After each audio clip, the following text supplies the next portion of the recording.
আলহামদুলিল্লাহ রাব্বিল আলামিন ওয়াসসালাতু ওয়াসসালামু আলা সাইয়্যিদিল মুরসালিন নবিয়িনা মুহাম্মদ ওয়া আলা আলিহি ওয়া সাহবিহি আজমাইন। আম্মা বাদ। কিতাবুল ইলম, এই অধ্যায় হচ্ছে ইলম সম্পর্কে, জ্ঞান সম্পর্কে, জ্ঞান হাসিল করা সম্পর্কে, জ্ঞান চর্চা সম্পর্কে। ইলমের মানে বিশেষ করে যে ইলম আল্লাহ পাক ফরজ করেছেন সেই ইলম, যদিও ইলম সমস্ত উপকারী ইলমকে শামিল। তা হচ্ছে ওয়াহির ইলম, কোরআন এবং হাদিসের ইলম। কোরআন এবং হাদিসের ইলম হাসিল করার বিশেষ ফজিলত, এবং এই সম্পর্কে সহিহ বুখারীতে যে হাদিসগুলি রয়েছে তার কয়েকটি হাদিস, কারণ এটি হচ্ছে সংক্ষিপ্ত বুখারী, সহিহ বুখারী থেকে সংক্ষিপ্ত। তো ইমাম বুখারী রাহমাতুল্লাহ আলাইহি যে হাদিসগুলি নিয়ে এসেছেন সেগুলি দুই রকম ভাবে। এক হচ্ছে যে উনি অধ্যায় কায়েম করেছেন, অধ্যায় কায়েম করার পরে অধ্যায়ের সাথে মানে অধ্যায়টাকে আরো সমর্থন দেওয়ার জন্য, সাপোর্ট দেওয়ার জন্য ওখানে কিছু হাদিস নিয়ে চলেছেন বিনা সনদে, মানে পুরো সনদ সহ নয়, এইরকম হাদিস অধ্যায়ের মধ্যেই। এই যে সামনে দুটি হাদিস কিতাবুল ইলম আছে, এই হাদিসগুলি ওইভাবে নিয়ে আসা হয়েছে। এই জন্য আল বুখারী কাল, ইমাম বুখারী বলেছেন, সনদ উল্লেখ করা হয়। অন্য হাদিসগুলোতে কথা এভাবে তো বলা হয়নি। আর অধিকাংশ হাদিসগুলি অধ্যায় কায়েম করেছেন, কায়েম করার পরে বর্ণনাকারীদের সিলসিলা, যে আমি আমার ওস্তাদ থেকে শুনলাম, আমার ওস্তাদ তার ওস্তাদ থেকে অমুক থেকে শুনেছেন, তিনি তার ওস্তাদ অমুক থেকে শুনেছেন, এই করে তাবেঈ সাহাবী থেকে শুনেছেন, অমুক সাহাবী রাসূলুল্লাহ সাল্লাল্লাহু আলাইহি ওয়াসাল্লাম থেকে বর্ণনা করছেন বা শুনেছেন। তো এই সনদ সহ যে হাদিসগুলি বর্ণনা করেছেন সেগুলি সবগুলি সহিহ বুখারীর। আর অধ্যায়ের মধ্যে যে হাদিসগুলি বর্ণনা করেছেন সেগুলির বিভিন্ন অবস্থা আছে, সেগুলির অল্প কিছু হাদিস, কারণ এগুলি সমর্থনের জন্য শুধু নিয়ে আসা হয়েছে। এগুলি এতে ওই শর্ত তিনি লক্ষ্য রাখেননি, যে শর্ত কথা লক্ষ্য রেখেছেন তার অধ্যায় কায়েম করে যে সনদ সহ যে হাদিসগুলি নিয়েছেন সেগুলিতে। তো এই দুটি হাদিস অধ্যায়ের মধ্যে রয়েছে, অধ্যায়ের আন্ডারে নয়, নিচে নয়। অধ্যায় কায়েম করেছেন কিতাবুল ইলম, তারপরে ইলমের এই সম্পর্কে দিয়ে ইলমের ফজিলত, তারপরে এই হাদিসগুলি নিয়েছেন বিনা সনদে। এই দুটি হাদিস, সামনে যে দুটি হাদিস আছে, এই হাদিসগুলি অন্যান্য কিতাবে রয়েছে, আবু দাউদে রয়েছে, কিছু সুনানে তিরমিজিতে রয়েছে হাদিসগুলি। আল বুখারী কাল মানে ইমাম বুখারী রাহমাতুল্লাহ আলাইহি বলেছেন, কালান নবী সাল্লাল্লাহু আলাইহি ওয়াসাল্লাম, যে নবী করিম সাল্লাল্লাহু আলাইহি ওয়াসাল্লাম ইরশাদ করেছেন। ইমাম বুখারী রাহমাতুল্লাহ বলছেন যে নবী সাল্লাল্লাহু আলাইহি ওয়াসাল্লাম বলেছেন। নবী সাল্লাল্লাহু আলাইহি ওয়াসাল্লামকে তিনি দেখেছেন, শুনেছেন, অনেক ব্যবধান। ইমাম বুখারী রাহমাতুল্লাহ আলাইহির জন্ম কত সালে? না 94? 194 হিজরি। নবী সাল্লাল্লাহু আলাইহি ওয়াসাল্লামের ইন্তেকাল হয়েছে 10ম হিজরি। তাহলে 184 বছর পরে তার জন্ম। 84 বছরে 184 বছর পরে জন্ম, 184 বছর। তারপরে বড় হয়েছেন, ইলম হাসিল করেছেন, হাদিস চর্চা করেছেন। ধরে নিলাম 15 থেকে 16 বছর বয়সে তিনি দর্শে বসে গেছেন, 16 বছর বয়সে তিনি দর্শ দিয়েছেন, তার জীবনীতে আছে। তো 184 সাথে আরো 16 বছর লাগালে 200 বছর। নবী করিম সাল্লাল্লাহু আলাইহি সাল্লামের তিরোধানের, ইন্তেকালের 200 বছর পরে তিনি আলেম হয়েছেন, দর্শ দেওয়ার মতো যোগ্য বা হাদিস লেখার মতো যোগ্য হয়েছেন। তো তিনি বর্ণনা করেছেন, এখানে সনদ উল্লেখ করেননি। আর বাকি তিনি যে হাদিসগুলি নিয়ে এসেছেন অধ্যায় কায়েম করে, তারপরে যেগুলি আসল যে বিষয়বস্তু ইমাম বুখারী রাহমাতুল্লাহ আলাইহির কিতাবের, সেগুলি প্রত্যেকটি সনদ সহ আছে, যে আমি আমার ওস্তাদ থেকে শুনলাম, আর তার ওস্তাদ থেকে তিনি, এই করে করে নবী করিম সাল্লাল্লাহু আলাইহি ওয়াসাল্লাম পর্যন্ত সনদ সূত্রকে মেলানো হয়েছে। বিনা সূত্রে বা বিচ্ছিন্ন সূত্রে তিনি হাদিস বর্ণনা করেননি ওগুলি। তো বলছেন কালান নবী সাল্লাল্লাহু আলাইহি ওয়াসাল্লাম, নবী করিম সাল্লাল্লাহু আলাইহি ওয়াসাল্লাম ইরশাদ করেছেন, মান ইউরিদিল্লাহু বিহি খাইরান, যার সাথে আল্লাহ পাক মঙ্গলের ইচ্ছা করেন। মান মানে যার, যে ব্যক্তি, ইউরিদিল্লাহ আল্লাহ ইচ্ছা করেন, ইরাদা করেন, বিহি তার সাথে, বিহি খাইরান অর্থাৎ যার সাথে আল্লাহ পাক খাইরের, কল্যাণের, মঙ্গলের ইচ্ছা করেন। আল্লাহ পাক তার জন্য মঙ্গল চান, কল্যাণ চান, আল্লাহ তাকে ভালোবাসেন। কি করেন? তাকে ইউফাক্কিহুহু ফিদ্দীন, তাকে আল্লাহ জ্ঞান দান করেন। ফিকহ মানে জ্ঞান, পাণ্ডিত্য দান করেন, জ্ঞান দান করেন দ্বীনের ক্ষেত্রে, ফিদ্দিন, দ্বীনের ক্ষেত্রে তাকে আল্লাহ পাক কি করেন? জ্ঞান দান করেন। তাহলে কেউ যদি ভালো আলেম হইতে পারে এবং সেই মোতাবেক আমল করতে পারে, তাহলে তাকে খুশি হওয়া উচিত, অহংকারের জন্য নয়। কারণ অহংকার আবার সর্বনাশ করবে, জাহান্নামে নিয়ে যাবে। আল্লাহর শুকরিয়া জ্ঞাপন করা উচিত যে আল্লাহ পাক যদি আমাকে দুনিয়া নাও দেন, আমি যদি দুনিয়ার ক্ষেত্রে লেখাপড়া করতাম, বড় ডাক্তার ব্রেনি ছিলাম, ডাক্তার হইতাম, ইঞ্জিনিয়ার হইতাম, আরো কিছু হইতাম, দুনিয়ার এটা বড় ব্যবসায়ী হইলে অনেক টাকা পয়সা ইনকাম করতাম, আল্লাহ পাক সেগুলি দেননি, তাতে আরো বেশি খুশি হওয়া উচিত যে আল্লাহ আমার সাথে মঙ্গলের ইচ্ছা করেছেন, আল্লাহ আমাকে ভালোবাসেন, সেজন্য আল্লাহ পাক আমাকে দ্বীনের জ্ঞান দান করেছেন। এইরকমই যে যতটা দ্বীনের জ্ঞান হাসিল করে, শুধু আলেম হওয়ার ক্ষেত্রে বলছি না, ফিকহ জ্ঞান দান করেছেন। একজন লোককে যদি জিজ্ঞাসা করা হয় শিখতে গিয়ে, ভাই ইমানের স্তম্ভ কয়টি? হাহালাদের কিছু জানেন না। ইসলামের পিলার কয়টি? তাও জানেন না। নামাজের ফরজ কয়টি? তাও জানেন না। এমনকি তাশাহুদ মুখস্থ নেই। হ্যাঁ, জাকাতের মাসলা মাসাইল জানেন না। কিন্তু আপনারা যারা ইসলামী সেন্টারে নিয়মিত আসেন, ক্লাস করেন, এসব প্রশ্ন করলে প্রত্যেকটির প্রায় উত্তর দিতে পারবেন যে প্রশ্নগুলি বললাম। তাওহীদ কত প্রকার, শিরক কত প্রকার, কোনগুলি শিরক, সুন্নাত কাকে বলে, বিদআত কাকে বলে, বিদআতের সংজ্ঞা কি বলতে পারবেন। তাহলে আল্লাহ পাক আপনার সাথে মঙ্গলের ইচ্ছা করেছেন, যে আপনাকে আল্লাহ তৌফিক দিয়েছেন। আপনার অনেক ভাই আছে, মায়ের পেটের ভাই না হলে দিনী ভাই আছে, এলাকার ভাই আছে, দেশের ভাই আছে, যাদেরকে আল্লাহ তৌফিক দেয়নি। আপনার 5 বছর হলো, তার 10 বছর 20 বছর হয়ে গেছে, কিন্তু আল্লাহ পাক তাকে শিখার তৌফিক দেয়নি। আল্লাহ তার সাথে মঙ্গলের ইচ্ছা করেনি। আল্লাহ পাক তাকে ভালোবাসেন না। আর আপনাকে আল্লাহ পাক ভালোবাসেন। দুনিয়া কম হইলেও, পয়সা কম হইলেও আল্লাহ পাক আপনাকে ইলম শিখার তৌফিক দান করেছেন। বলুন আলহামদুলিল্লাহ। তো ভাগ্যবান ওই ভাইরা যাদের সম্পর্ক দ্বীন শিখার সাথে, দ্বীন শিখার সাথে যার সম্পর্ক, দ্বীন শিখিয়ে অথবা শিখায়। খায়রুকুম মান তাআল্লামাল কুরআন ওয়া আল্লামাহু, সর্বশ্রেষ্ঠ ব্যক্তি, সবচেয়ে ভালো ব্যক্তিকে যে কোরআন শিখিয়ে অথবা শিখায়। কোরআনের শিক্ষক অথবা ছাত্র। কোরআনের শিক্ষক ছাত্র মানে শুধু কোরআন আলিফ লাম মিম যালিকাল কিতাব পড়ার নয়, কোরআন পড়ারও যেমন, কোরআন হেফজ করারও তেমন। তার চাইতে গুরুত্বপূর্ণ হচ্ছে কোরআনের অর্থ বোঝা, তাফসীর বোঝা, আল্লাহ পাক কি আমাকে সম্বোধন করেছেন, মানব জাতিকে কি সম্বোধন করেছেন, আল্লাহ পাক কি আদেশ করেছেন, আল্লাহ পাক কি নিষেধ করেছেন, আল্লাহ পাক কি হুকুম করেছেন, সবকিছু জানা, হুকুম আহকাম। এটা হচ্ছে আসলে কোরআনের উদ্দেশ্য। কারণ আসমানি সিলেবাস, এই সিলেবাস আছে কি ইংরেজিতে বা আরবিতে নোটিশ লাগে, যেসব আপনি প্রতিষ্ঠানে চাকরি করছেন আরবিতে নোটিশ লাগে, আমাদের ইসলামিক সেন্টারে নোটিশ লাগে, আরবিতে লাগে। এই যে লাগানো আছে দেখেন অনেকগুলি। যারা আরবি জানে না, সবাই তো আর এখানে শেখ আর আলেম নাই, যারা আরবি জানে না তার উচিত কি হবে, কোন রকম আরবিটা পড়তে পারি, যথেষ্ট পড়া না, অর্থটা বুঝতে হবে যে নোটিশটা কিসের। তো আল্লাহ পাক রব্বুল আলামিন বলেন কোরআনে কারীম এসেছে আমাদের জন্য, প্রথম কথা পড়তে পারতে হবে, তারপরে তার অর্থ বুঝতে, আল্লাহ কি বলেছেন আমাদের, কি আদেশ নিষেধ হয়েছে, কি জানানো হয়েছে আমাদের। তো ভাগ্যবান ওইসব ভাইরা যাদেরকে আল্লাহ শিখার তৌফিক দিয়েছে অথবা শিক্ষা দানের তৌফিক দিয়েছে। আল্লাহ পাক যেন আমাদের এর সাথে সম্পর্ক রাখার তৌফিক দান করেন, শিক্ষার সাথে, ইলমের সাথে, দ্বীনের জ্ঞানের সাথে। যেই ব্যক্তির সাথে আল্লাহ পাক মঙ্গলের ইচ্ছা করেন তাকে দ্বীনের জ্ঞান দান করেন, দ্বীন বুঝার তৌফিক দান করেন। তৌফিক মানে আল্লাহ রাস্তাটা সুগম করে দিয়েছে বিভিন্ন ক্ষেত্রে। এক হচ্ছে মন মেজাজ তৈরি করা যে আমি শিখবো, এটা হচ্ছে তৌফিক।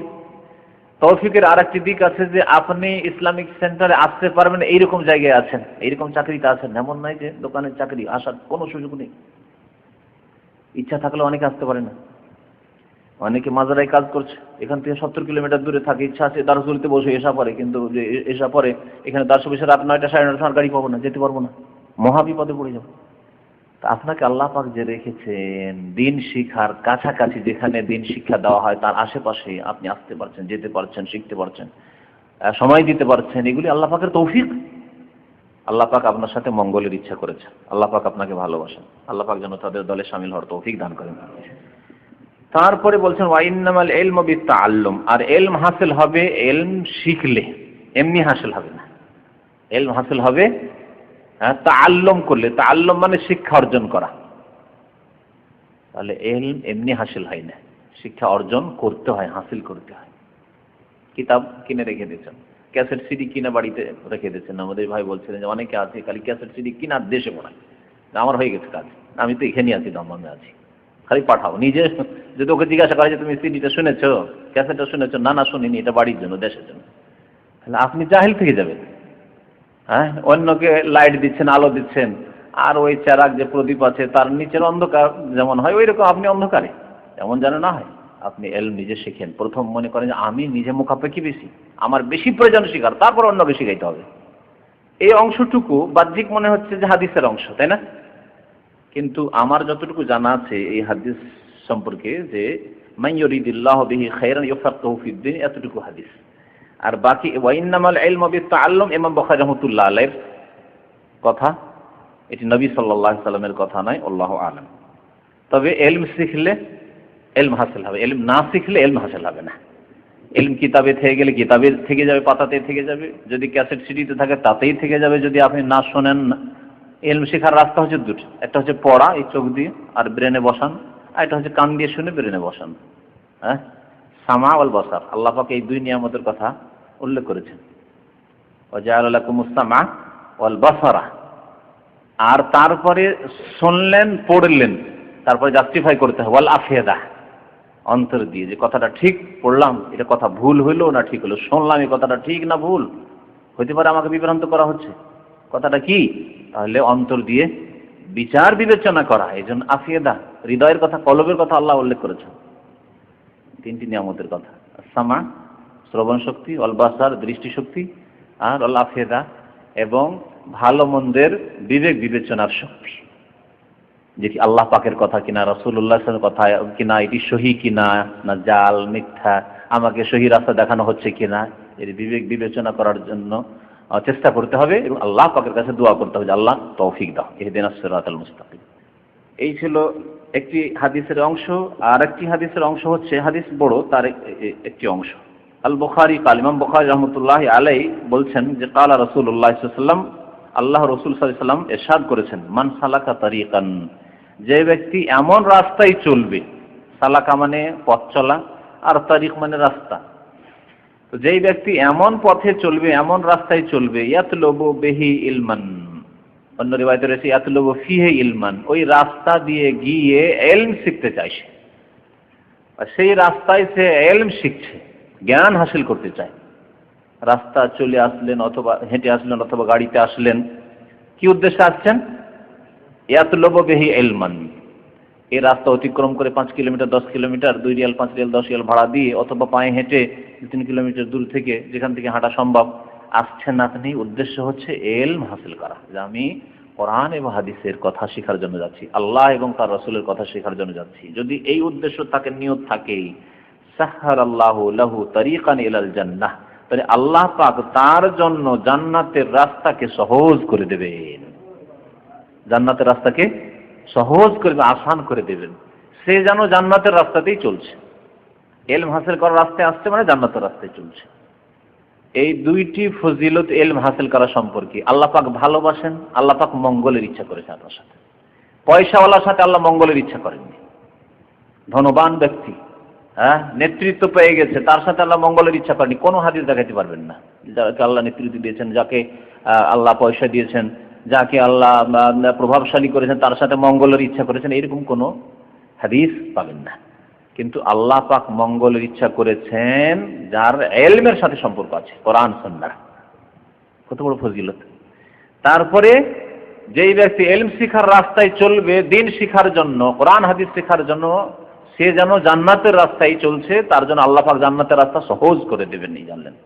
আর একটি ফজিলত শুনেন, এই বড় হাদিস, আবু দাউদ এই হাদিসটি খুব বড় আকারে রয়েছে, তাতে আছে ওয়াইনাল মালাইকাতা লা তাযা আজনিহাতাহা রিজান লিতালিবিল ইলমি, যে ব্যক্তি ইলমের সন্ধানকারী, দ্বীন শিখতে চায়, কোরআন হাদিসের জ্ঞান হাসিল করতে চায়, তার রাস্তায় আল্লাহর ফেরেশতারা ডানাগুলিকে বিছিয়ে দেন। ফেরেশতাগণ ডানা বিছিয়ে দেন। আপনি ধুলায় হাঁটছেন, বালিতে হাঁটছেন, এটি একটি গায়ব। নবী করিম সাল্লাল্লাহু আলাইহি ওয়াসাল্লাম বলেছেন, ঈমান বিল গায়ব, আল্লাযীনা ইউমিনুনা বিল গায়ব, মুমিন তারাই, আর কোরআন তাদেরকে হেদায়েত করবে যারা না দেখে বিশ্বাস করে, যা আল্লাহ বিশ্বাস করতে বলেছেন অথবা তার রাসূল সাল্লাল্লাহু আলাইহি ওয়াসাল্লাম বিশ্বাস করতে বলেছেন। রাসূলুল্লাহ সাল্লাল্লাহু আলাইহি ওয়াসাল্লাম বলেছেন, যে যারা তালেব ইলম, যারা ইলম হাসিল করার জন্য আসে, তালেব ইলম মানে শুধু মাদ্রাসার তালেব ইলম নয়, ছাত্র নয়, আর মাদ্রাসার উস্তাদ নয়, যারা ইলম হাসিল করতে আসে যায়, তাদের রাস্তায় আল্লাহর রহমতের ফেরেশতারা ডানাগুলিকে বিছিয়ে দেন। ডানা বিছিয়ে দেন মানে কি? পায়ে ধুলো মাটি লাগবে না? লাগবে। ডানা বিছিয়ে দেন। ডানা বিছানো দিয়ে ইঙ্গিত করা হয়েছে শ্রদ্ধা জানানো, সম্মান জানানো। যেন আমাদের দেশে যারা বড় বড় নেতাকে আসতে দেখেছেন, হয়তো নেতা আসছে কিন্তু কার্পেট বিছিয়ে দিচ্ছে, অথবা এইরকম কিছু, হ্যাঁ, ফুলও বিছিয়ে দেয়, হ্যাঁ, লাল গালিচা, ওই আর কি, গালিচা বিছিয়ে দিচ্ছে শ্রদ্ধা সম্মানের জন্য। লাইন লেগে গেছে, 2-3 কিলোমিটার দূর থেকে লাইন লেগে আছে, আসবে মধ্যখান দিয়ে আসবে, দুই দিকে লাইন লেগে আছে শ্রদ্ধা সম্মান প্রদর্শন করার জন্য। আল্লাহ পাক রব্বুল আলামিন তার ফেরেশতাদের ডানাকে ঝুঁকিয়ে দেন, যারা ইলম হাসিল করে তাদের রাস্তায়, তাদের সামনে, তাদের শ্রদ্ধা সম্মানের জন্য। কত সম্মান তাদের রয়েছে। আল্লাহ পাক কোরআনে কারীমে ইরশাদ করেছেন, ইয়ারফাইল্লাহুল্লাযীনা আমানু মিনকুম ওয়াল্লাযীনা উতুল ইলমা, যারা তোমাদের মধ্যে ঈমানদার মুমিন তাদের আল্লাহ উঁচা সম্মান দান করেন। ওয়াল্লাযীনা উতুল ইলমা, এবং যাদেরকে ইলম দান করা হয়েছে, ইলম দেওয়া হয়েছে, তাদেরকে আল্লাহ পাক সম্মান দান করেন। এই কোরআনে কারীমের জ্ঞান দিয়ে বহু জাতিকে আল্লাহ সম্মানিত করেছেন। একেবারে চাষির ছেলে ছিল, একেবারে মূর্খ লোকের, আধা পাগল লোকের ছেলে ছিল, কিন্তু আল্লাহ পাক ভালো দিনের জ্ঞান দিয়েছে, আল্লাহ পাক তার কাজে কর্মে বরকত দিয়েছে, তার দ্বারা বহু লোক হেদায়েত হয়েছে। আপনি তার একজন যে হতে পারবেন না এমন কোনো মুশকিল নাই। আপনার দ্বারা 10টা লোক যদি হেদায়েত হয়, তাহলে সেই 10টি লোক যারা আপনার হাতে হেদায়েত হলো, বেনামাজি নামাজি হলো, শিরক বিদআত থেকে তওবা করলো, তাদের সন্তান কতগুলি জন্মাতে পারে এবং তাদের দ্বারা কত লোক হেদায়েত হতে পারে, চিন্তা করুন তো দেখি। এই সাদকা জারিয়া কিয়ামত পর্যন্ত আপনার কন্টিনিউ চলতে থাকবে, এই ইলম শিখে তার প্রতি আমল করলে এবং তার প্রচার করলে। ইলম শিখতে হবে, নিজে আমল করার উদ্দেশ্যে আমল করতে হবে এবং অন্যকে পৌঁছাতে হবে, যেটা জানেন সঠিক সেটা পৌঁছাতে হবে। আরো ফজিলত রয়েছে। আসমান জমিনে যত কিছু আছে সব কি করে, যত প্রাণী আছে, পশু পাখি কীট পতঙ্গ আছে, হ্যাঁ, তাদের জন্য ইস্তাগফিরু লাহু মান ফিস সামাওয়াতি ওয়া মান ফিল আরদ। আসমান জমিনে যা কিছু আছে, আসমানে ফেরেশতাগণ আছে, তারা ইস্তিগফার করে, ক্ষমা প্রার্থনা করে আল্লাহর কাছে যে আল্লাহ, যারা কোরআন এবং হাদিসের ইলম হাসিল করেছে বা করছে, আল্লাহ তাদের গুনাহ খাতা মাফ করে দাও। কীট পতঙ্গ পশু পাখি, হাত্তাল হিতান ফি জাওফিল মা, কিছুটা করে হাদিসের অংশ আপনাদেরকে শোনাচ্ছি। হাত্তাল হিতান, এমন কি মাছ, হুতের জামা হচ্ছে হিতান, পানিতে আছে, তারা আল্লাহর কাছে ইস্তিগফার করে, আল্লাহ তুমি অমুক অমুক ব্যক্তির গুনাহ খাতা মাফ করে। তারা কোরআন এবং হাদিসের জ্ঞান হাসিল করছে, ইসলাম সম্পর্কে ইলম হাসিল করছে, তারা বা ইলম হাসিল করেছে, ইলমের প্রচার করছে। তো এইরকম বহু ফজিলত রয়েছে ইলম হাসিল করার। দুনিয়া অল্প দিনের, তারপরেই তো ফলাফলের জগৎ, রেজাল্টের জগৎ, সেখানে যদি সম্মান বাড়াইতে হয়, আর এবং দুনিয়াতেও আল্লাহ পাক ইলমের সম্মান রেখেছে, ইলমের সম্মান রেখেছে। কোরআন এবং হাদিসের ভালো জ্ঞান রাখেন আর আপনি অসম্মান হয়েছেন, লাঞ্ছিত হয়ে গেছেন, এমনটা সাধারণত হয় না। বিপদ আপদে পড়ে আল্লাহ পাক হেফাজত করবেন যদি আল্লাহকে আপনি ধরতে পারেন ইলমের সাথে এবং সৎ আমলের সাথে। তো ইলমের বহু ফজিলত রয়েছে, দুনিয়াতেও ফজিলত রয়েছে আর আখিরাতেও ফজিলত রয়েছে। সুতরাং ইলম হাসিল করার চেষ্টা করুন, আল্লাহ যেন তৌফিক দান করেন। তারপরে প্রথম হাদিসের অংশটুকু এই হাদিসে আছে। আন মুআবিয়াতা قال سمعت النبي صلى الله عليه وسلم يقول من يريد الله به خيرا يفقهه في الدين وانما انا قاسم والله يؤتي ولن تزال هذه الامه قائمه على امر الله لا يضرهم من خالفهم حتى ياتي امر الله। মুআবিয়া ইবনে আবি সুফিয়ান রাদিয়াল্লাহু তাআলা আনহু, যিনি খলিফাতুল মুসলিমিন ছিলেন, তিনি বর্ণনা করেছেন। মুআবিয়া হচ্ছেন মুআবিয়া ইবনে আবি সুফিয়ান রাদিয়াল্লাহু তাআলা আনহু, বলেন সামিয়াতুন নবী সাল্লাল্লাহু আলাইহি ওয়াসাল্লাম, আমি নবী করিম সাল্লাল্লাহু আলাইহি ওয়াসাল্লামের কাছে শুনেছি, ইয়াকুল, তিনি ইরশাদ করেছেন, মান ইউরিদিল্লাহু বিহি খাইরান, যার সাথে আল্লাহ পাক মঙ্গলের ইচ্ছা করেন, ইউফাক্কিহু ফিদ্দিন, তাকে আল্লাহ দ্বীন সম্পর্কে জ্ঞান দান করেন, দ্বীনের জ্ঞান দান করেন। ওয়া ইন্নামা আনা কাসিমুন, তারপরে নবী সাল্লাল্লাহু আলাইহি ওয়াসাল্লাম বলছেন, আমি হচ্ছি বিতরণকারী, আমি হচ্ছি বিতরণকারী। ওয়াল্লাহু ইউতি, আর দাতা হচ্ছেন আল্লাহ পাক। এই হাদিস দুপুরে একটি আয়াত বলেছিলাম, যাদের অন্তর সোজা এর সোজা অর্থ বুঝবে, আর যাদের অন্তর বাঁকা, এর বাঁকা অর্থ করে শিরক কুফরিতে লিপ্ত হয়েছে।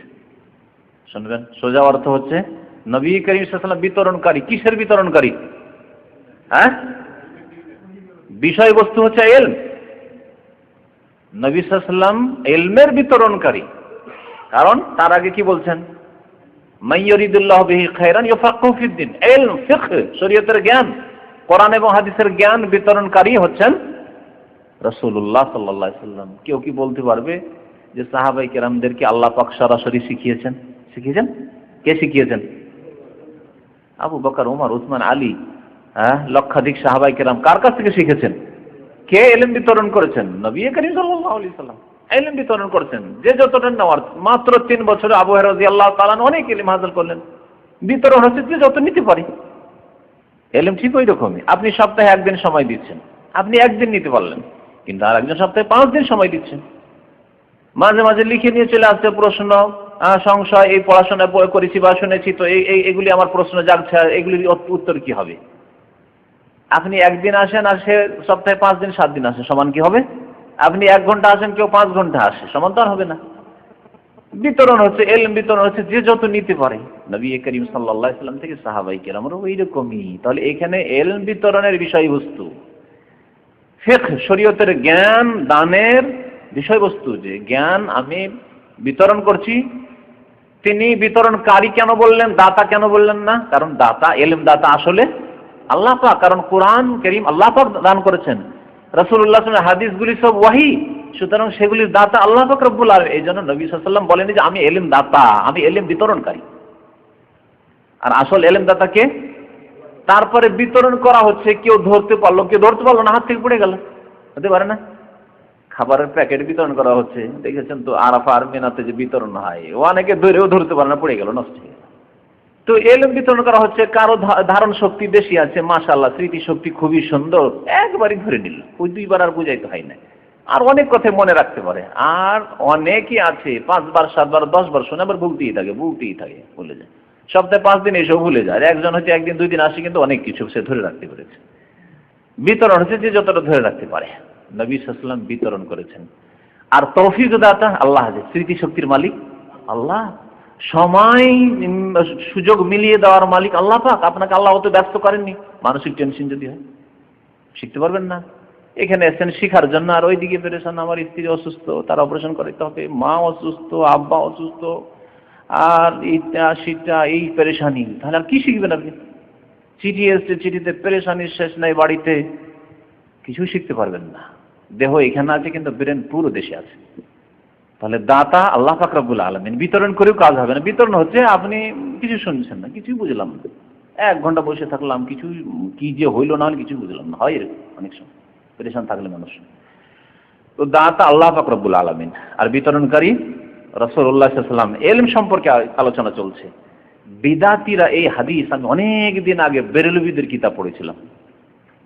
আমাদের যখন বেরেলভি, যারা 18 মাইজ ভান্ডারি, দেওয়ানবাগি, এই আকীদা যারা বিশ্বাসী, ফুলতলি, সিলেট এলাকায়, এরা সব বেরেলভি। এক কথায় ভারত, বাংলাদেশ, পাকিস্তানে বেরেলভি নামটা বুঝে, বাংলাদেশে এই নামটা বিভিন্ন নামে নাম আছে। ওদের আসল হচ্ছে, মূল হচ্ছে বেরেলভি মতবাদ, শিরক কুফরের মতবাদ, কবর মাজার পূজার মতবাদ। তাদের আকীদা যে নবী করিম সাল্লাল্লাহু আলাইহি ওয়াসাল্লাম আলিমুল গায়ব, নবী সাল্লাল্লাহু আলাইহি ওয়াসাল্লাম হাজির নাজির সব জায়গায় উপস্থিত, এবং নবী করিম সাল্লাল্লাহু আলাইহি সাল্লাম হচ্ছেন দাতা। তার হাতে সব কিছু দিয়ে দেওয়া হয়েছে। যাকে ইচ্ছা আলেম বানাতে পারেন, যাকে ইচ্ছা জাহিল করে রাখতে পারেন, যাকে ইচ্ছা ছেলে মেয়ে দিতে পারেন, যাকে ইচ্ছা না দিতে পারেন, মাহরুম করতে পারেন, এমনকি যাকে ইচ্ছা নবী জান্নাত দেবেন কাল কিয়ামতে, যাকে ইচ্ছা জাহান্নামে দেবেন। এগুলি কথা এইভাবেই তাদের কিতাবে লেখা আছে।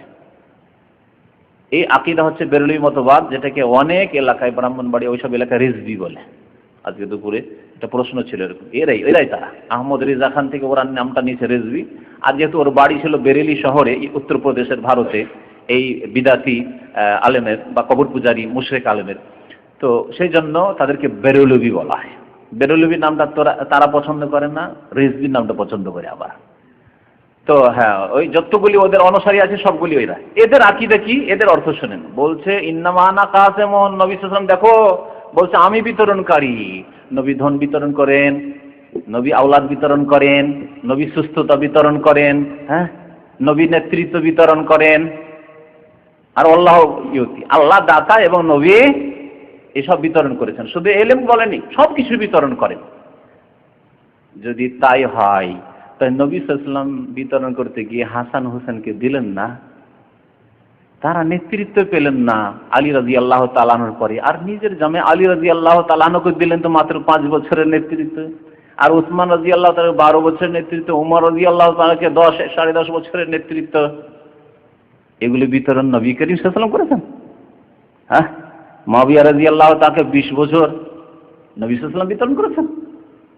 টাকা পয়সার বিতরণ নবী সাল্লাল্লাহু আলাইহি ওয়াসাল্লাম বিতরণ করছেন, আর নিজের পরিবার সবাই অনাহারে থাকছে, দিনের পর দিন, মাসের পর মাস, 1 মাস 2 মাস 3 মাস বাড়িতে চুলাই জ্বলছে না। মা আয়েশা রাদিয়াল্লাহু তাআলা বলছেন, ধন দৌলত সম্পদ বিতরণ করছেন, আর নবী সাল্লাল্লাহু আলাইহি ওয়াসাল্লামের পরিবার 9 বিবির বাড়িতে খাবারের কোনো ব্যবস্থা নেই। মা আয়েশাকে জিজ্ঞাসা করছেন তার বোনের ছেলে যে, খালা আম্মা আপনারা তাহলে কি খেতেন? 1 মাস 2 মাস 3 মাস চুলা জ্বলতো না নবীর বাড়িতে, নবীর বিবিগণের বাড়িতে, তাহলে আপনারা কি খেয়ে বাঁচতেন? বলছেন যে বাস 2টো জিনিস, আর 2টোই কালো জিনিস। এইভাবে বলছেন, আসওয়াদাইন, এটা হচ্ছে পানি আর একটা হচ্ছে খেজুর। 2-4-5টি খেজুর খেয়ে নিতাম আর পানি খেয়ে নিতাম, ব্যাস হয়ে গেল, সকাল হয়ে গেল, দুপুর হয়ে গেল, রাত্রি তো শেষ হয়ে গেল। এইভাবে নবী করিম সাল্লাল্লাহু আলাইহি ওয়াসাল্লামের আজওয়াজ মুতাহারাত উম্মাহাতুল মুমিনিন জীবন যাপন করেছেন তার পরিবার। আর তিনি বিতরণকারী ধন দৌলত, নেতৃত্ব, যে নেতৃত্ব বিতরণকারী যদি হবে রাসূলুল্লাহ সাল্লাল্লাহু আলাইহি ওয়াসাল্লাম, তো হুসাইন রাদিয়াল্লাহু তাআলা আনহু এই নির্মম ভাবে তাকে শহীদ করা হবে, আর দিয়ে দেওয়া হবে আর কাউকে? হ্যাঁ, যোগ্যকে শহীদ করা হবে, অযোগ্যকে দেওয়া হবে? তাই হইতো নাকি? তাই যদি হয় তাহলে নবী সাল্লাল্লাহু আলাইহি ওয়াসাল্লাম বিতরণ করতে গিয়ে ইনসাফ করতে পারেন, নাউযুবিল্লাহ, তাদের আকীদা, ঠিক না? আপনি ওই জায়গায় ধরেন, আপনি যদি এরকম বিতরণ করেন আর যদি এরকম হয় তো আপনাকে জালেম বলবে না? তাহলে রেজবি, বেরেলবি, কবর পূজায় নবী সাল্লাল্লাহু আলাইহি ওয়াসাল্লামকে নাউযুবিল্লাহ যেন জালেম বানিয়ে দিলা। নবী সাল্লাল্লাহু আলাইহি ওয়াসাল্লাম বিতরণকারী মানে ধন দৌলত আর মান সম্মান ইজ্জত আর নেতৃত্ব বিতরণকারী নন। এলম নাযিল হয়েছে, কোরআন নাযিল হয়েছে, হাদিস ওহী নাযিল হয়েছে, তিনি দিচ্ছেন, শিখাচ্ছেন, দর্শ দিচ্ছেন, যে যতটা নেওয়া নিচ্ছে। এই হচ্ছে এই হাদিসের ব্যাখ্যা। কোথায় তারা নিয়ে গেছে এই হাদিসকে? তারপরে তারা শিরকি আকীদা সাব্যস্ত করেছে যে নবী সবকিছুর দাতা। সাহাবায়ে কেরাম কেউ নবীর কাছে গিয়ে সন্তান চাইতেন যে, ইয়া রাসূলুল্লাহ আমাকে সন্তান দেন? হ্যাঁ, সন্তানের ক্ষেত্রে কত এটাকে বাড়ানো যাবে। খাদিজা রাদিয়াল্লাহু তাআলার পেট থেকে সবগুলি সন্তান। আয়েশা রাদিয়াল্লাহু তাআলাকে এত ভালোবাসেন যে বিতরণই যদি করার হয় তো 2-4টা ছেলে তাকে দিতে পারতেন না? একটি হইল না। সারা জিন্দেগি আফসোস আক্ষেপ করে থেকে গেলেন আয়েশা রাদিয়াল্লাহু তাআলা, ইয়া রাসূলুল্লাহ আমার কোনো ছেলে মেয়ে হইল না। সান্ত্বনা দিলেন একবার যে, যাক তোমার বোনের ছেলেরা আছে, উরওয়া আছে, আব্দুল্লাহ বিন জুবাইর আছে, ওরা কি তুমি ছেলের মতো তুমি লালন পালন করো, আদর যত্ন করো। এই জন্য আয়েশা রাদিয়াল্লাহু তাআলা আনহাকে উম্মে আব্দুল্লাহ বলা হইত। তারপরে প্রসঙ্গ হচ্ছে আরেকটি, ওয়ালান তাজাল হাযিহিল উম্মাতু কায়েমাতান আলা আমরিল্লাহ, আর এই উম্মত সর্বদা আল্লাহ পাকের আদেশের উপর অটল থাকবে। এখানে বলা হচ্ছে এই উম্মত, এই উম্মত মানে এই উম্মতের একটি দল, কারণ অন্য হাদিসে রয়েছে লা তাজালু তায়ফাতুম মিন উম্মতি, এই উম্মতের সবাই নাই, আমার উম্মতের একটি দল হকের ওপর, সত্যের ওপর সর্বদা জয়ী থাকবে। লা তাজালু তায়ফাতুম মিন উম্মতি যাহিরিন, কোন জায়গায় রয়েছে, কোনটাতে রয়েছে মানসুরিন, যাহিরিন আলাল হক, হকের ওপর সত্যের উপর জয়ী থাকবে, মানসুরিন সাহায্য প্রাপ্ত থাকবে আল্লাহর পক্ষ থেকে, কোরআন সুন্নাহর উপর থাকবে, হক পথে থাকবে। লা ইয়াদুররুহুম মান খালাফাহুম, যারা তাদের বিরোধিতা করবে তারা তাদের কোনো ক্ষতি করতে পারবে না। বিরোধিতা করবে বিদআতপন্থীরা, মুশরিকরা, ইহুদি নাসারা, বাইরের শত্রু, ঘরের শত্রু, অনেকেই শত্রুতা করে বিরোধিতা করবে, কিন্তু লা ইয়াদুররুহুম, কোনো ক্ষতি করতে পারবে না এই দলটির। কতদিন? হাত্তা ইয়াতিয়া আমরুল্লাহ, যতক্ষণ আল্লাহ পাকের আদেশ না চলে আসে, অর্থাৎ কিয়ামত না চলে আসে। আমরুল্লাহ মানে এখানে আমরুল্লাহ বিসসাহ, কিয়ামত আসা পর্যন্ত। তাহলে এই হাদিস বোঝায়, এবং এই মর্মে যতগুলি হাদিস, বহু হাদিস রয়েছে, যে কিয়ামত পর্যন্ত একটি দল সর্বদা সত্যের ওপর জয়ী থাকবে, আর হকের ওপর থাকবে, সাহায্য প্রাপ্ত থাকবে আল্লাহর পক্ষ থেকে, কোরআন সুন্নাহকে আঁকড়ে ধরে থাকবে, তারা শিরক বিদআত থেকে মুক্ত থাকবে। এই উম্মতের একটি দল বলা হয়েছে। কয়টি ফিরকা হবে? কত দল হবে? 73 ফিরকা হবে। তার মধ্যে একটি দল সত্যের উপর জয়ী থাকবে এবং সাহায্য প্রাপ্ত থাকবে, আর এই দলটি প্রত্যেক জামানায় থাকবে, কোনো জামানা থেকে আউট হবে না। হাত্তা ইয়াতি আমরুল্লাহ, অন্য রিওয়ায়াতে হাত্তা তাকুমাস সা, কিয়ামত পর্যন্ত। এই আমরুল্লাহর তাফসীর ওই হাদিস করছে হাত্তা তাকুমাস সা, কিয়ামত পর্যন্ত। কিয়ামত পর্যন্ত মানে কিয়ামতের পূর্ব মুহূর্ত পর্যন্ত। কারণ একেবারে যখন কিয়ামত হবে, পশ্চিম দিক থেকে সূর্য ওঠা, আর যে কিয়ামতের যে ভয়ঙ্কর অবস্থা, তার আগে মুমিনদের রূহ কবজ করে নেওয়া হয়, হকপন্থীদের, মুমিনদের। কাফের মুনাফিক বেদিনগুলো শুধু থেকে যাবে, তাদের উপর কিয়ামত হবে এবং কিয়ামতের শাস্তি তারা ভোগ করবে। ভয়ঙ্কর অবস্থা থেকে বেঁচে থাকবেন মুমিনরা। তো কিয়ামতের পূর্ব মুহূর্ত পর্যন্ত এই হকের ওপর জয়ী দলটি সবসময় থাকবে। এই দলটি সম্পর্কে উলামায়ে কেরামরা অনেক বিস্তারিত কথাবার্তা বলেছেন। কোনো একটি দেশে থাকবে না, বিভিন্ন দেশে থাকবে এই দলটি। এই দলটি বিভিন্ন দেশে থাকবে এবং সব সময় একটি দেশে জয়ী থাকবে না।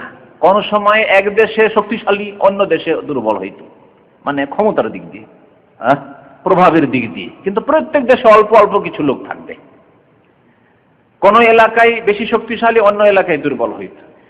বেশ কিছু 50 বছর 100 বছর এক দেশে হয়তো তারা খুব সবল শক্তিশালী, তারপরে দেখা যাবে যে অন্য দেশে তারা শক্তিশালী, এরকম হবে। আর 1400 বছর ইতিহাস দেখলে এর সত্যতা অবশ্যই প্রমাণ হবে। এই দলের লক্ষণ হচ্ছে যারা কোরআন সুন্নাহকে নিজের ইসলামের শরীয়তের উৎস বানিয়েছে। আমরা নেব কোত্থেকে? কোরআন এবং হাদিস থেকে। আল্লাহর কথা নেব, রাসূলুল্লাহ সাল্লাল্লাহু আলাইহি ওয়াসাল্লামের কথা নেব, বাকি প্রত্যেকের কথা যাচাই বাছাই করে নেব। যদি কোরআন সুন্নাহর আলোক হয় তাহলে নেব, না হলে মাশাআল্লাহ নেব না। একটি লক্ষণ। এরা হক কথা বলতে কোনো সময় ভয় করবে না, অন্যায় বাধা দিতে ভয় করবে না। হক কথা বলবে এবং অন্যায় বাধা দেবে, আমর বিল মারুফ নাহি আনিল মুনকার করবে। এরা সঠিক ইলম শিখবে এবং সেই ইলমের প্রচার প্রসার করবে, দাওয়াত ইরশাদের কাজ করবে, মানুষকে দ্বীনের দিকে আহ্বান করবে। সূরা আসরের যে তাফসীর রয়েছে, নিজেরা শিখবে এবং তারপরে তার প্রতি আমল করবে এবং তার দিকে আহ্বান করবে। এবং এই ক্ষেত্রে যদি বিপদ আপদ আসে ক্ষণিকের, তাহলে ধৈর্য ধারণ করতে হবে, বিসবরি, ধৈর্য ধারণ করবে। তারা হচ্ছেন উলামায়ে কেরাম, তারা হচ্ছেন যারা আল্লাহর রাস্তায় জিহাদ করেছেন যুগে যুগে ইসলামের ইতিহাসে, এই আল্লাহর কলেমাকে উঁচু করার জন্য। তারা হচ্ছেন যারা সৎ কাজের আদেশ করেছেন, অন্যায় কাজে বাধা দিয়েছেন, যারা সংস্কার তাজদীদের কাজ করেছেন। শিরক বিদআত যে মুসলিম সমাজে ঢুকেছে, কবর মাজার পূজা ঢুকেছে, সুফিবাদ পিততন্ত্র ঢুকেছে, এগুলির সংস্কার তারা করেছেন, মানুষকে সতর্ক সাবধান করেছেন এই শিরক বিদআতের রাস্তাগুলি থেকে। এই সব উলামায়ে কেরামরা বা তাদের অনুসারী জনসাধারণ যারা তাদের সাহায্য সহযোগিতা করেছে, তারা এই দলে শামিল। আর এই দল দেখা যাবে যে কখনো তো ভারত উপমহাদেশে তারা শক্তিশালী ছিল, তার আগে দেখা যাবে যে কখনো আপনার বৃহৎ সোভিয়েত ইউনিয়ন যে আজারবাইজান, উজবেকিস্তান, তাজিকিস্তান, ওইসব এলাকায় শক্তিশালী ছিল। আপনি দেখুন ইমাম বুখারী রাহমাতুল্লাহর বাড়ি কোথায় ছিল? Bukhara, Samarkand, Uzbekistan. ইমাম তিরমিজির বাড়ি কোথায় ছিল? ওই এলাকায় ছিল। সব ওই দিকের আলেম।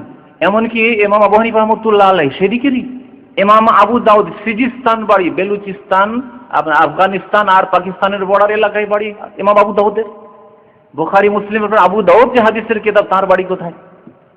দেখেন আরব এলাকায় পাওয়া যাচ্ছে না। এইভাবে ইমাম ইবনে মাজার বাড়ি কোথায় ছিল? যারা ইংরেজিতে সাগরগুলির নাম জানেন, সমুদ্রগুলির নাম, ক্যাসপিয়ান সাগর শুনেছেন, যেটাকে আরবিতে বলা হয় কাজভিন। কাজভিন বলা হয় আরবিতে, ইংরেজিতে বলা হয় ক্যাসপিয়ান সাগর। কোথায়? রাশিয়ার দিকে, শুধু রাশিয়ার দিকে ইমাম ইবনে মাজার বাড়ি। তারপরে এক যুগ আসলে ভারত উপমহাদেশে বহু উলামায়ে কেরাম এবং মুহাদ্দিসিন পয়দা হলেন। শাহুল মুহাদ্দিস দেহলভী, শাহ ইসমাইল শহীদ দেহলভী, তারপরে আপনার নওয়াব সিদ্দিক হাসান খান ভোপালী, এরকম বহু উলামায়ে কেরাম, মিয়া নাজির হোসেন দেহলভী, এরকম বহু উলামায়ে কেরাম ভারতে পয়দা হলো। আরব দেশে অবশ্যই আছে, মদিনায় ইমাম মালিক রহমতুল্লাহ আলাইহি, তাবেঈনের জামানায় এরকম বহু উলামা পয়দা হয়েছে। এখন বর্তমান যুগে সৌদি আরব, আরব দেশে যেমন উলামায়ে কেরাম রয়েছেন, সারা পৃথিবীতে অন্য জায়গায় পাবেন না। হক বলার উলামায়ে কেরাম যেমন আরব দেশে এখন পাবেন, তেমন অন্য দেশে পাবেন না। তো এইভাবে দেখবেন যে এই দলটি বিভিন্ন সময় বিভিন্ন দেশে শক্তিশালী থাকবে। আল্লাহ পাক রব্বুল আলামিন এই হকের উপর জয়ী দলের সাহায্য করার জন্য তৌফিক দান করেন, তাদের দলভুক্ত হওয়ার জন্য আল্লাহ পাক আমাদেরকে তৌফিক দান করেন। ওয়া সাল্লাল্লাহু আলা নবিয়িনা মুহাম্মদ ওয়া আলা আলিহি ওয়া সাহবিহি আজমাইন। লান তাজালা মানে লান মানে কখনো না, আর তাজালা সরবে না মানে সর্বদা থাকবে। এই জন্য ভাব অর্থ হচ্ছে সর্বদা থাকবে। লান তাজুলা কাদমা আবদিন, বান্দার পা নড়তে পারবে না, মানে অটল থাকবে আল্লাহর সামনে যতক্ষণ তাকে 5টা সওয়াল প্রশ্ন না করা হবে। এই হাদিস আছে।